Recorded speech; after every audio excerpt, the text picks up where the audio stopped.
दोस्तों, भारत के अपराध जगत में कुछ घटनाएं ऐसी हैं कि जिसे सुनकर आज भी लोगों की रूह कांप जाती है। ऐसी घटनाएं वर्षों तक लोगों की यादों में बनी रहती हैं।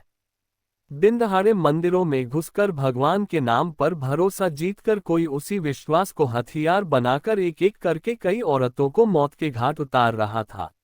सुनकर आपके दिमाग में भी किसी खौफनाक सीरियल किलर इंसान की तस्वीर बनती होगी, लेकिन हैरानी की बात यह है कि इस कहानी के पीछे किसी आदमी का नहीं बल्कि एक औरत का चेहरा था।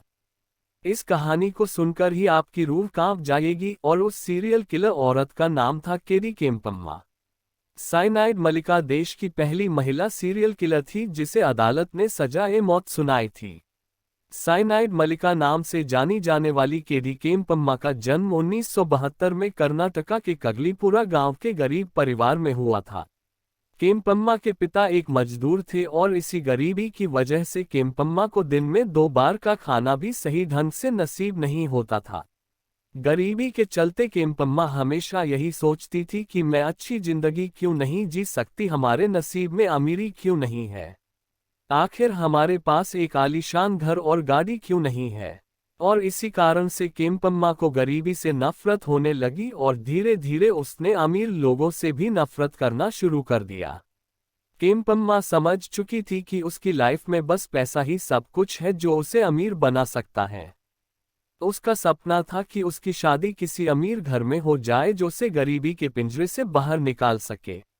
लेकिन केम्पम्मा का ये सपना एक सपना बनकर ही रह गया जब उसकी शादी उसके माता पिता ने एक गरीब दर्जी से कर दी। मन में जो अमीर बनने की चाहत थी वो दबी की दबी रह गई। गरीबी ने यहाँ भी उसका पीछा नहीं छोड़ा। शादी के बाद केम्पम्मा के 3 बच्चे हुए, लेकिन सिर्फ पति की कमाई से घर का गुजारा सही ढंग से नहीं हो पा रहा था। इसी वजह से अपने परिवार का पेट पालने के लिए केम्पम्मा को भी नौकरी करनी पड़ी। पैसे कमाने के लिए वह घरों में नौकरानी का काम करने लगी। लेकिन केम्पम्मा ये सारे काम हाई सोसाइटी में ही करती थी ताकि वह अमीरों को करीब से देख सके और अमीरी महसूस कर सके।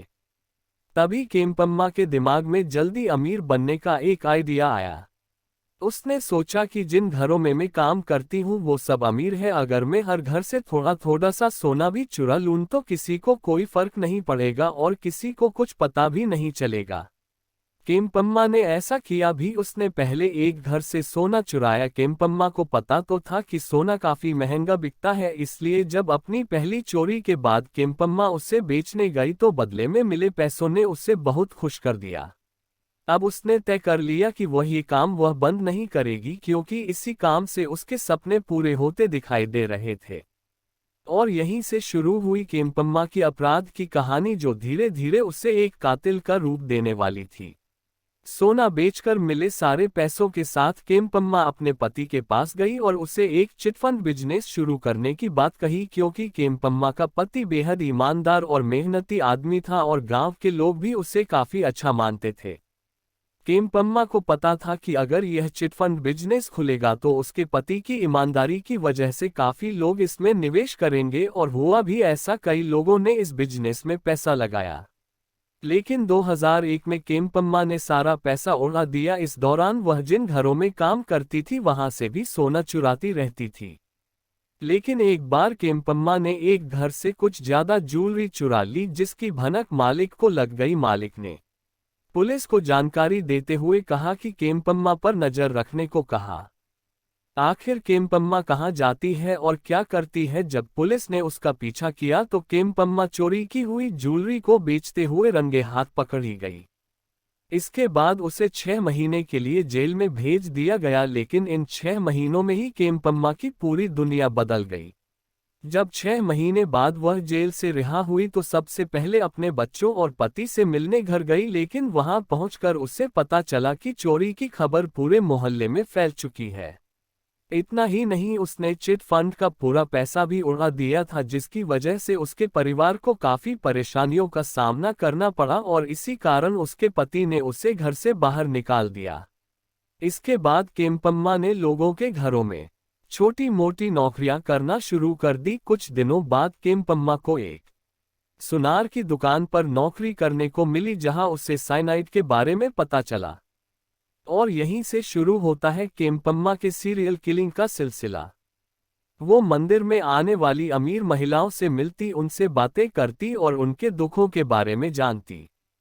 सबसे पहले वो मंदिरों या धार्मिक आयोजनों में जाकर उन महिलाओं को पहचान लेती जो परेशान होती। दोस्ती या सहानुभूति के नाम पर उनके दिल की तह तक पहुंचती, उन्हें भरोसा दिलाती कि वह एक धर्मनिष्ठ महिला है। फिर वह उनसे कहती कि वह उनका दुख मिटा सकती है अगर वे उससे विशेष पूजा करवाएं। जब वह पूजा करे उस दिन वह और अच्छे गहने पहन कर आए। पूजा वाले दिन वह प्रसाद या विशेष पानी देती जिसमें उसने साइनाइड मिलाया हुआ होता था, जिसे पीते ही महिला बेहोश हो जाती या मरी पड़ी मिलती थी। बाद में साइनाइड मल्लिका उसके कीमती गहने, पैसे आदि छीनकर भाग जाती थी। और इसकी पहली शिकार बनी 52 साल की एलिजाबेथ, जो अपनी पोती से बहुत प्यार करती थी और कुछ हफ्ते पहले ही उसकी पोती घर से गायब हो गई थी।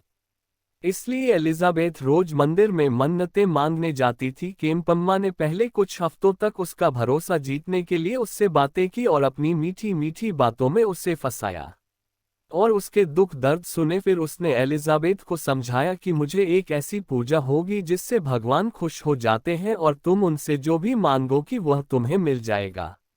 लेकिन इस पूजा के लिए कुछ शर्तें होंगी, तो कि तुम्हें दुल्हन के भेष में आना होगा, भगवान के लिए पकवान बनाने होंगे, पूरे दिन उपवास रखना होगा और वह उपवास तभी खुलेगा जब मैं तुम्हें अपने हाथों से पानी पिलाऊंगी। एलिजाबेथ पहले से ही परेशान थी, इसलिए उसने केम्पम्मा की बातों पर भरोसा कर लिया और उसके बताए पते पर दुल्हन की तरह तैयार होकर काफी सारे गहने पहनकर हाथ में पकवान लेकर एलिजाबेथ वहां पहुंच गई। फिर केम्पम्मा ने पूजा करने का ढोंग किया और उपवास तोड़ने के लिए उसे एलिजाबेथ को अपने हाथों से साइनाइड वाला पानी पिलाया। थोड़ी ही देर में एलिजाबेथ की मौत हो गई और केम्पम्मा ने उसके पहने हुए सारे गहने चुरा लिए और वहां से फरार हो गई। अपना यह आइडिया सफल होते देख केम्पम्मा में यह विश्वास आ गया कि वह और भी लोगों को अपना शिकार बना सकती है। 19 अक्टूबर 1999 को 30 साल की ममता राजन, जो रोज मंदिर में पूजा करती थी और घंटों वहां बैठती थी। ममता अच्छे घर से थी और काफी अमीर भी थी, लेकिन वो कुछ परेशानियों से जूझ रही थी।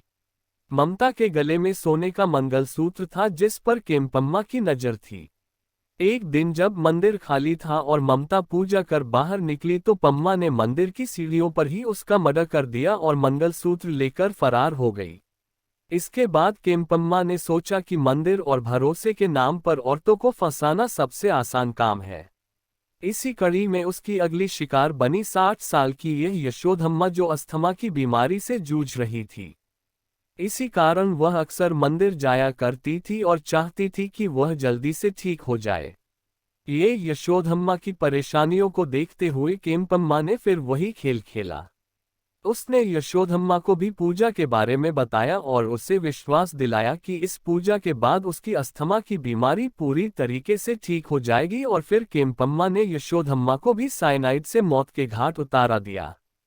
अब केम्पम्मा के हौसले पूरी तरीके से बुलंद हो गए थे, क्योंकि 2 कत्ल के बाद भी पुलिस केम्पम्मा तक नहीं पहुंच पाई थी। यही कारण था कि हर मर्डर के बाद केम्पम्मा हौसले बुलंद होते गए, क्योंकि वह अपना कोई सुराग नहीं छोड़ती थी और अपना नाम और लोकेशन बदल लेती थी। इस बार उसका शिकार बनी 60 साल की मुनियम्मा, जो भगवान में गहरा विश्वास रखती थी और भजन कीर्तन भी किया करती थी, लेकिन उनकी तबीयत काफी समय से खराब थी और वो ठीक से चल भी नहीं पाती थी। तभी उसकी मुलाकात हुई केम्पम्मा से हुई और फिर केम्पम्मा ने मुनियम्मा को भी मौत की नींद सुला दिया। अब केम्पम्मा के लिए मर्डर करना आम बात बन चुकी थी। उसने अपना अगला शिकार बनाया 30 साल की नागवेनी को। नागवेनी कई सालों से कोशिश कर रही थी कि उन्हें बच्चा हो जाए, लेकिन लाख कोशिशों के बाद भी वह मां नहीं बन पा रही थी। तभी उनकी मुलाकात हुई केम्पम्मा से।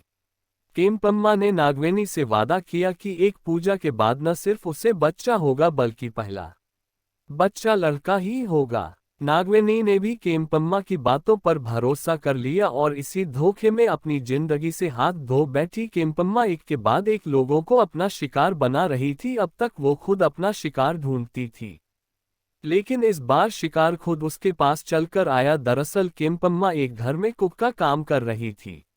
जहां उसकी मुलाकात मानी से हुई। धीरे धीरे केम्पम्मा और मानी काफी अच्छे दोस्त बन गए। केम्पम्मा अक्सर उसके घर जाया करती थी। मानी की एक और दोस्त थी रेणुका, जिसकी हाल ही में शादी हुई थी। रेणुका का पति दुबई में काम करता था, लेकिन अक्सर अपनी पत्नी से मिलने इंडिया आता जाता रहता था। इस वजह से रेणुका अक्सर अकेलापन महसूस करती थी और कभी कभी मानी के घर चली जाया करती थी। वहीं उसकी मुलाकात केम्पम्मा से हुई। रेणुका भी काफी समय से मां बनने की कोशिश कर रही थी, लेकिन लाख कोशिशों के बाद भी उसको बच्चा नहीं हो रहा था। उसने यह बात केम्पम्मा को बताई और केम्पम्मा ने उसे भी वही भरोसा दिलाया जो नागवेणी को दिलाया था कि एक पूजा के बाद उसका बच्चा जरूर होगा। क्योंकि केम्पम्मा रेणुका और मानी की अच्छी दोस्त बन चुकी थी, इसलिए रेणुका ने भी उसकी बात पर विश्वास कर लिया। 7 दिसंबर 2006 को रेणुका अपने घर से गायब हो गई। उसके साथ घर से उसके सारे गहने भी गायब थे, तो मानी का पहला शक केम्पम्मा पर ही गया। मानी ने केम्पम्मा के खिलाफ पुलिस में एफआईआर दर्ज करवाए, लेकिन इस बार केम्पम्मा से एक गलती हो गई जिसने उसके सारे भेद खोल दिए।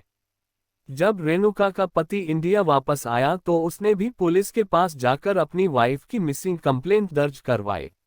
इसके बाद पुलिस रेणुका को ढूंढने में लग गई और आखिरकार उन्हें रेणुका की डेड बॉडी मिल गई। देखते ही देखते ये केस अखबारों की सुर्खियां बन गया। जब ये खबर अखबारों में आई तो वो फैमिलीज भी पुलिस के पास पहुंची जिनके साथ कुछ ऐसा ही हुआ था। सभी ने बताया कि वह भी एक ऐसी ही महिला को जानते हैं, लेकिन दिक्कत ये थी कि हर कोई उस महिला को अलग अलग नाम से जानता था। फिर आता है 31 दिसंबर 2008, यानी रेणुका के गायब होने के पूरे 2 साल बाद पुलिस को खबर मिली कि एक जयम्मा नाम की औरत बहुत समय से बड़ी संख्या में ज्वेलरी बेच रही है। जब जयम्मा इनमें से एक ज्वेलरी शॉप पर पहुंची तो दुकानदार ने नोटिस किया कि जो ज्वेलरी वो बेचने आई है वही ज्वेलरी उसने अखबार में देखी थी।